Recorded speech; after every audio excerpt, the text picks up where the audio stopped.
The sound is the first sign of failure. Not the thunder of hooves or the panicked cry of a fleeing beloved, but the brittle crunch of sun-baked earth under a padded foot. He returns alone, his spear a useless weight in his hand. His shoulders slumped with the familiar burden of defeat. There is nothing. The vast foraging range, a map of life etched into the clan's memory over generations, is now a blank parchment of dust and withered grass. The air, once thick with the scent of game, carries only the taste of grit. This is the third moon, the third cycle of hunger gnawing at their bellies, a slow, patient predator picking off the weak from the inside out. For these early humans, life 1.9 million years ago is a relentless negotiation with starvation, and they are losing. At the center of the huddle, a female, old hand, watches the returning hunter. Her face is a roadmap of seasons, her eyes holding the deep, quiet authority that needs no growl or show of force. She is the clan's memory. She sees not just the empty hands of the hunter, but the ghosts of the herds that once grazed here. The shimmer of heat where a waterhole used to be. She rises, a slow, deliberate movement. The others fall silent, their own hunger a dull ache forgotten for a moment in the face of her decision. Her gaze sweeps over the thin bodies of the young, the resigned faces of the old, and then turns west, toward the great gash in the landscape, toward the river. They have always feared it. The ground there is alive, soft and hungry, capable of swallowing a stray child. The air buzzes with different insects, and the shadows in the reeds are not cast by trees. It is a place of other rules, other hunters. A key part of their survival skills has always been to know which boundaries not to cross. But the savannah's rules have changed. The old pact is broken. Old Hand gives a single, sharp nod. There is no debate. There is only the collective understanding of lost chances. The clan gathers its few belongings, one throwing stones, a precious handful of sharp-edged old Owen tools, the fire carried in a smouldering fungus core. The journey is a silent, stumbling procession through a world bleached of life. It is a funeral march for a way of life, an epic of hominid history turning to dust under their feet. Each step taken by these Homo erectus is a step away from everything they know, a desperate gamble driven by the oldest instinct of all.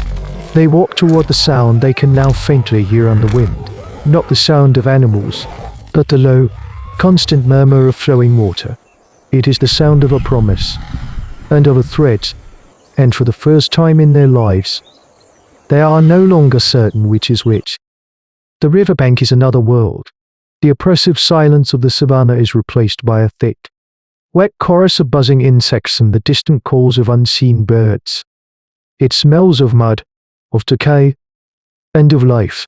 For days, the clan of ancient humans simply watches, paralyzed by generations of instinct that screamed of the dangers in water. They see the silver flashes of fish in the shallow, the slow-moving shelled creatures clinging to rocks, a bounty unimaginable just a few miles inland. Thunder, a more immediate tyrant than fear, finally pushes a young male, swift-handed, into the cool water. He moves with the hunter's grace. But the medium is all wrong. The fish are liquid lightning, darting away from his grasping fingers. He stabs with his spear, but the water bends the shaft, his aim impossibly skewed.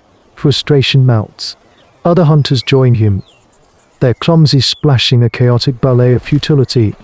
From the bank, Old Hand watches, her mind working. She picks up one of their sharpened old Owen tools, its flint edge a product of careful thought, and mimes a scraping motion against a loose stone. She points to the shelled creatures.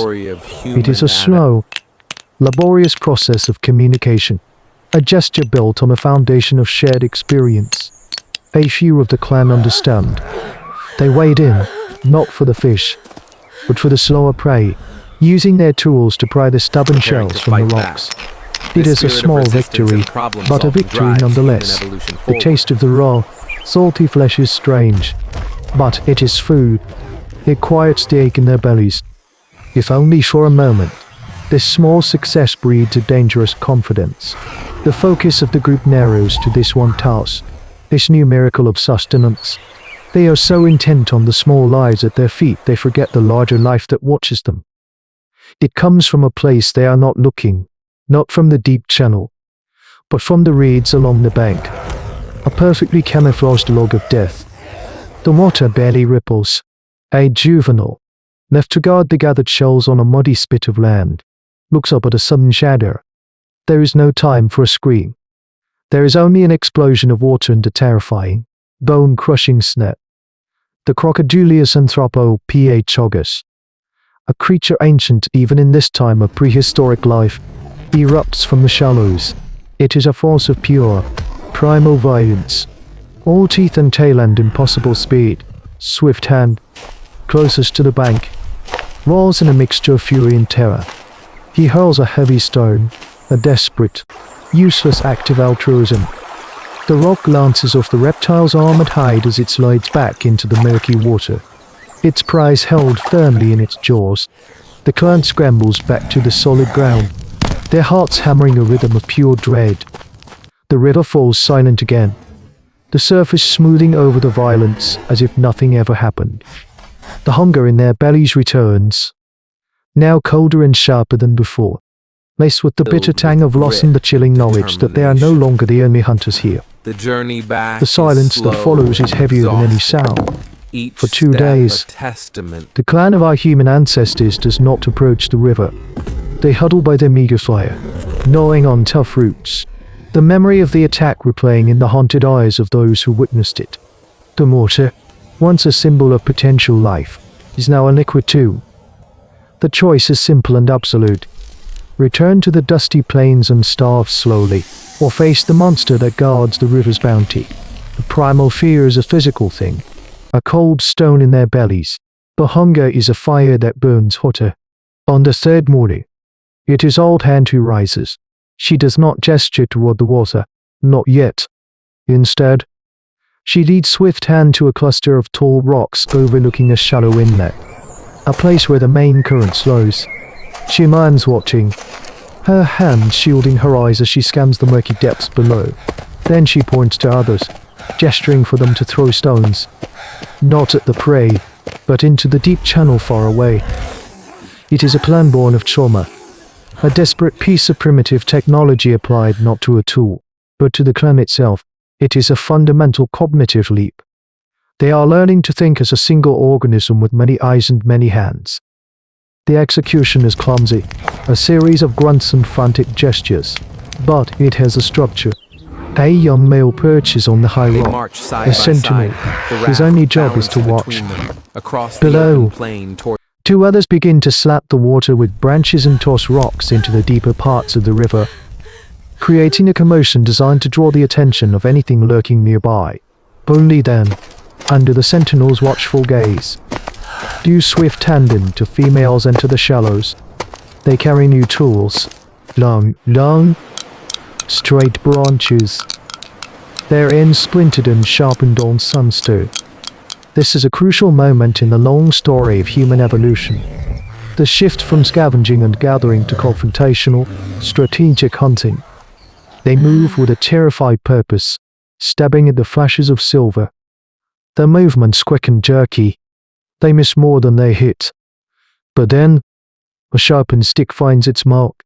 A large fish thrashes, impaled. Swift Hand wrestles it to the bank, its slick, powerful body a symbol of a monumental victory. They secure 3 more, along with a heap of shellfish. As they share the catch, the protein-rich diet a shocking explosion of energy in their depleted bodies. The sentinel remains at his post. If you are a student of this deep past, a fellow chronicler tracing the river of our shared becoming, then add your mark to the stone, subscribe, and bear witness with us. The clan has not conquered the river. They have merely bought another day, another meal, at a terrible price. They have sated the hunger in their stomachs but ignited a new, more demanding hunger in their minds. A hunger for caution, for strategy, for the knowledge that in this world, survival is a constant, unwinnable war of attrition. The story of this clan, a footnote in the grand saga of anthropology, does not end with a single victory. It ends, as it began, with a choice. The river, a force of nature they could not defeat, became a crucible that forged them into something new. It gave them life, but it demanded vigilance in return, a currency paid in constant, collective awareness. This brutal bargain reshaped their social bonds, transforming a loose band of foragers into a coordinated hunting party, where the survival of each individual depended entirely on the focus of the others. The sentinel on the rock, the hunters in the water, the noisy distractors, they were no longer separate beings, but interlocking pieces of a living machine designed for one purpose: to endure. This is the echo that ripples through the ages. The artifacts studied by paleontology, a shattered bow, a sharpened stick, a pile of discarded shells by an ancient riverbed, are the physical evidence of these cognitive and social revolutions. In their fear, our ancestors found foresight. In their hunger, they found ingenuity. And in the face of a predator they could not kill, they discovered the one weapon that would eventually allow their descendants to dominate the planet. The unbreakable strength of a community that thinks, and acts, and bleeds as one. Their struggle is the bedrock of our own instincts, a reminder that every complex system we build, every piece of technology we invent, is an echo of a desperate choice made by a handful of hominids at the water's edge, trying to see the monster before it's all them. I am the chronicler. We do not look back to find comfort in the past, but to understand the unyielding hardness of the foundation upon which we stand. But water was not the only new element they would have to master.